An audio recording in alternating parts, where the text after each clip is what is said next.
next story. Nestled deep within the fog-draped valleys of the Carpathian Mountains lay a quaint idyllic village named. For centuries, it had remained untouched by modernity, with its cobblestone streets and wooden cottages standing as a testament to a simpler, more ancient way of life. The village, surrounded by dense, brooding forests, was a place of whispered legends and folk tales, where the locals believed in spirits that roamed the woods and creatures that dwelled beneath the earth. But despite its isolation, life was peaceful and contented till the village vanished without a trace. It began, as most tragedies do, with a slow and almost imperceptible shift in the air. One autumn, a young historian named Iliska, driven by a passion for the unknown, ventured to study its unique folklore and ancient traditions. She had heard stories of the village's eerie customs, tales of strange rituals performed deep in the forest during the full moon, and a mysterious annual festival where no outsider had ever been allowed to participate. Fascinated by the village's secrecy, Iliska was determined to uncover its hidden history. As she arrived, the village seemed charming, if a little outdated. The villagers greeted her warmly, though there was an odd undertone to their hospitality. It was almost as if they were watching her too closely, as though her presence disrupted some delicate balance they had carefully maintained for generations. The innkeeper, an elderly woman named Magda, was particularly insistent that Iliska should not stray too far from the village center, especially after dark. "The woods are not safe at night," Magda warned, her eyes clouded with a mixture of fear and resignation. Iliska, however, dismissed these warnings as simple superstition. The first few days passed uneventfully. Iliska wandered the village, documenting its architecture and customs, talking to the locals, and soaking in the atmosphere. But as the days wore on, she began to notice small, unsettling things. The villagers often glanced nervously at the sky during the late afternoon, as if anticipating something. The children rarely played outside, and when they did, their games seemed odd, mimicking strange chants and dances that Iliska could not understand. At night, she could hear faint noises coming from the direction of the forest, distant and indistinct, but unmistakably there. Rhythmic chanting, and the occasional mournful howl of a wolf. Intrigued and undeterred, Iliska began asking questions about the village's history. Most of the villagers were reluctant to speak about anything beyond the mundane details of their daily lives, but a few of the elders offered cryptic answers. They spoke of the Watchers, mysterious beings, who guarded the village from unseen threats, and of the cursed night that came once a year when the boundary between the world of the living and the world of the dead was at its weakest.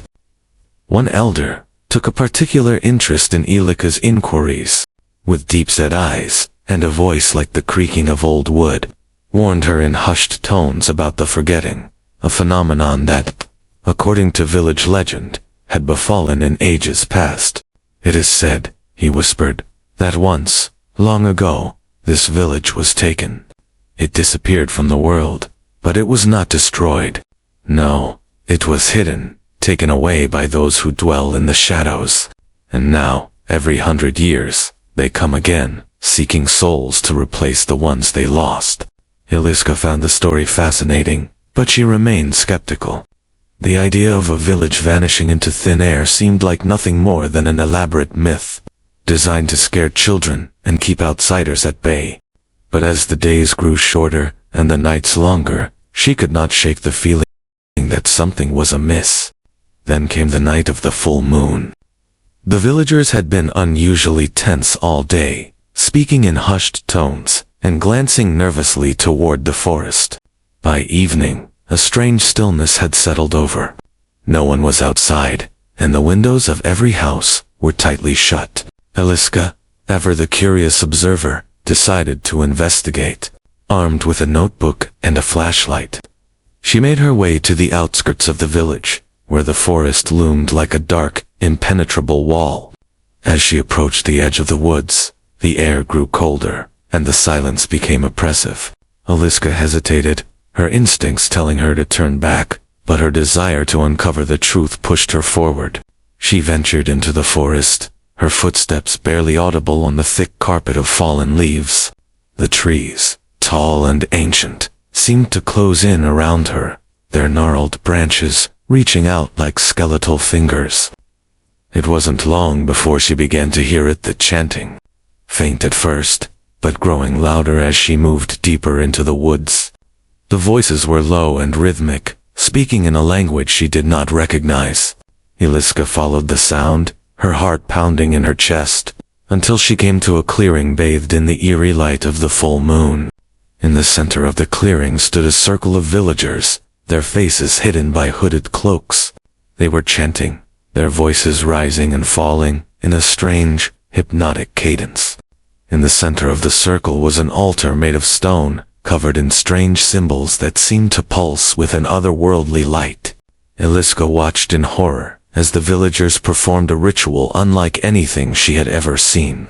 Their movements were slow and deliberate, and as the chanting reached a fever pitch, a thick fog began to rise from the ground, swirling around the altar like a living thing. The air crackled with energy, and the very ground seemed to tremble beneath her feet.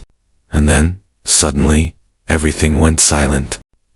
The chanting stopped, the fog dissipated, and the villagers stood motionless, their heads bowed.